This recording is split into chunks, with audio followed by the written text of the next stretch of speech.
तो 12वीं कक्षा हिंदी विषय के अंतर्गत काव्य खंड में हम गजल नामक कविता की सह प्रसंग व्याख्या करने जा रहे हैं। फिराक गोरखपुरी द्वारा रचित उर्दू फारसी भाषा में रचित गजल। प्रथम गजल हम पढ़ रहे हैं। नो रस गूंचे पखड़ियों की नाजुक गिरह खोले हैं, या उड़ जाने को रंगो बू गुलशन में पर तोले हैं। इसमें कवि ने बसंत ऋतु का बड़ा सुंदर वर्णन किया है। इस गजल में फिराक गोरखपुरी जी ने, आपने कहना है कि पहले हम प्रसंग लिखेंगे।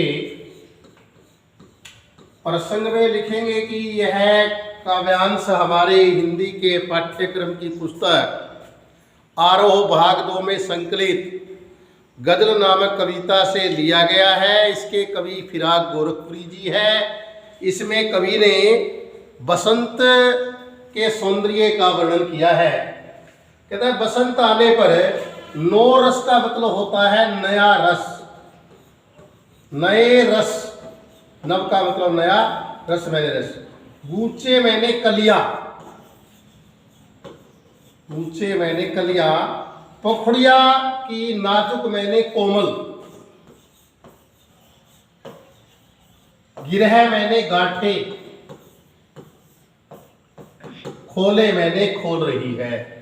कवि कह रहा है कि नए रस से भरकर के कलियों की पखड़िया, नए रस से भरकर के कलियों की पखड़िया अपनी कोमल गांठें खोल रही है।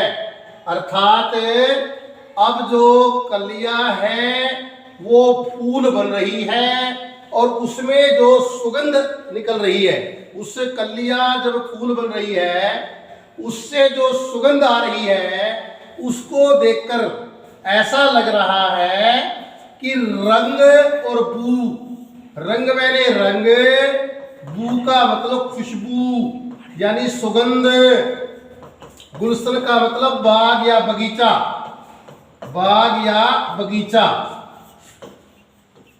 पर का मतलब पंख, तोले मैंने खोल रहे हैं, उड़ जाने के लिए पंख खोल रहे हैं।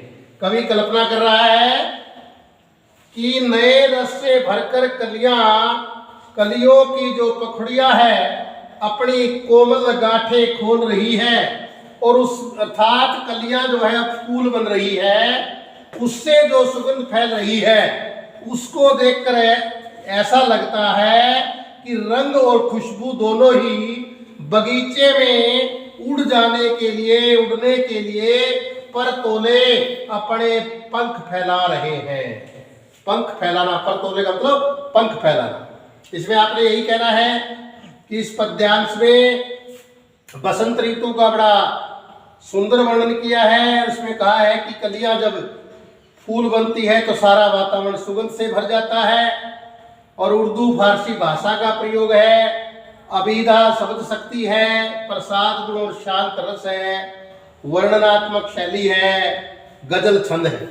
दूसरी में देखिएगा, तारे आंखें झपकावे है, जर्रा जर्रा सोए है, तुम भी सुनो हो यारो, सब में सन्नाटे कुछ बोले हैं।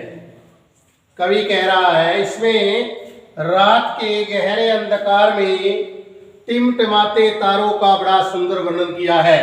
दूसरी गजल के अंदर कवि ने आकाश में टिमटिमाते हुए तारों का बड़ा सुंदर वर्णन किया है। कवि कह रहा है कि गहन अंधकार के अंदर तारे मानो आंखें झपका करके सोना चाहते हैं, क्योंकि जर्रा जर्रा मैंने कण कण, प्रकृति का कण कण जो है सोए मैंने सोया हुआ है। और ये जहां प्रकृति का कण कण सोया हुआ है, सन्नाटा छाया हुआ है, और इस सन्नाटे में कवि कह रहा है कि मुझे मेरी प्रिय की याद आ रही है और ये सन्नाटा मुझसे कुछ बोल रहा है। कहता अपने दोस्तों को, यारों का मतलब अपने दोस्तों को संबोधित करता हुआ कवि कह रहा है कि हे मित्रों, तुम भी सुनो शब्द का मतलब रात में ये सन्नाटा जो है कुछ बोले, मुझसे कुछ बोल रहा है। दोबारा देखिएगा, दूसरी गजल के अंदर कवि ने आकाश में रात को टिमटिमाते तारों का सुंदर वर्णन किया है।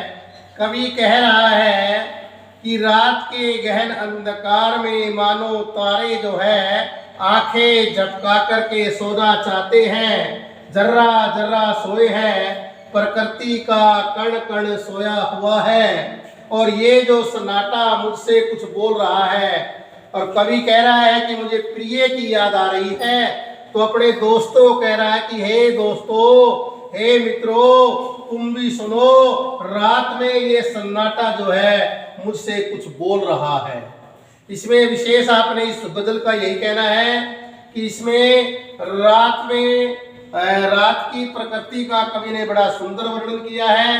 बाकी बात वही कि उर्दू फारसी भाषा का प्रयोग हुआ है, अभिधा शब्द शक्ति है, प्रसाद गुण और शांत रस है, वर्णनात्मक शैली है और गजल छंद है। दोबारा फिर देखिएगा, दोबारा पहली गजल का मैं फिर बता रहा हूँ। कवि कह रहा है, बसंत का वर्णन कर रहा है कवि, नए रस से भरकर के कलियां जो है, कलियों की जो पखुड़ियां है अपनी कोमल गांठें खोल रही है, अर्थात कलियां फूल बनकर के खिल रही है और उससे जो सुगंध फैल रही है, ऐसा लगता है कि रंग और खुशबू जो है बाग बगीचे में उड़ जाने के लिए अपने पंख फैला रहे हैं।